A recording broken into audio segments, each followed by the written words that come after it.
Have you ever wondered how to turn what you believe into something you actually do? Well, a recent sermon by Pastor Paul Hulford tackles that exact question. We're going to break down his ideas on how to find real, meaningful action right in our own communities.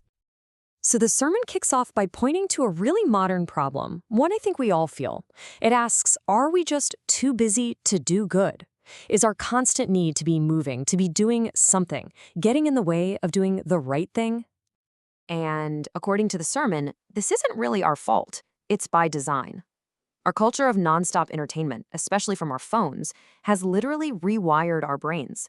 We're conditioned to always want new input, which means we never get the quiet time to think about what's truly important.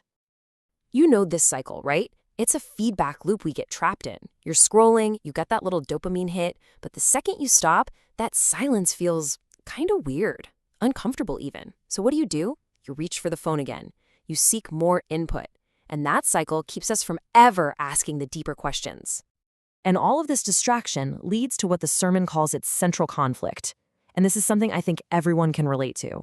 It's that gap between knowing what we should do and what we actually do. The sermon is really blunt here. It doesn't pull any punches at all.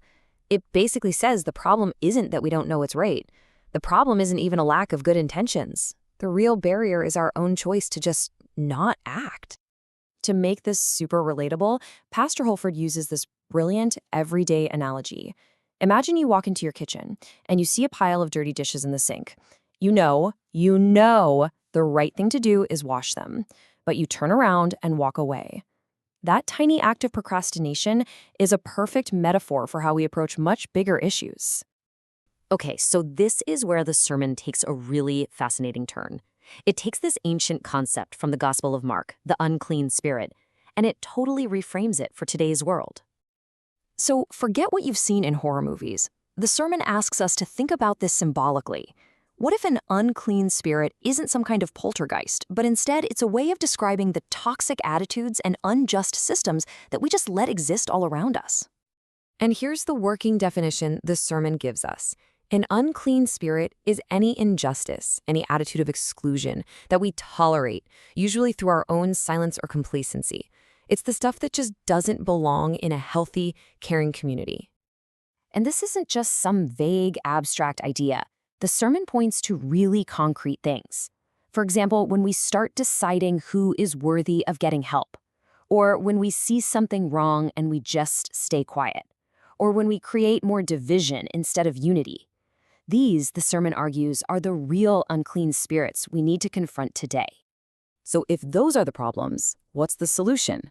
How in the world do we cast out these modern injustices? Well, this is where the sermon shifts into a very practical, down-to-earth call to action. And this right here is the core message. Forget about the overwhelming idea of changing the world. That's so big, it can make you feel paralyzed. Instead, the focus is on your immediate circle, your family, your neighborhood, your town. The goal is to spot an injustice right there and have the courage to say, hey, this does not belong here. And this works. It's not just a nice theory. The sermon gives a real-life example.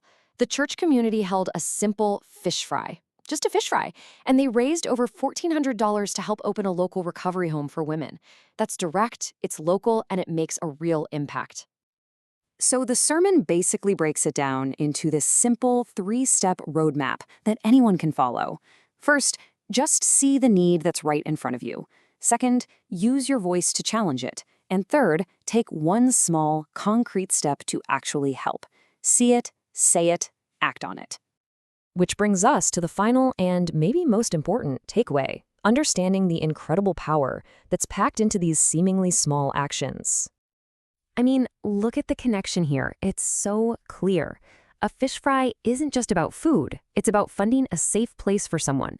Stocking a food pantry isn't just organizing cans. It's feeding a family down the street. A small, targeted act creates a huge, direct impact.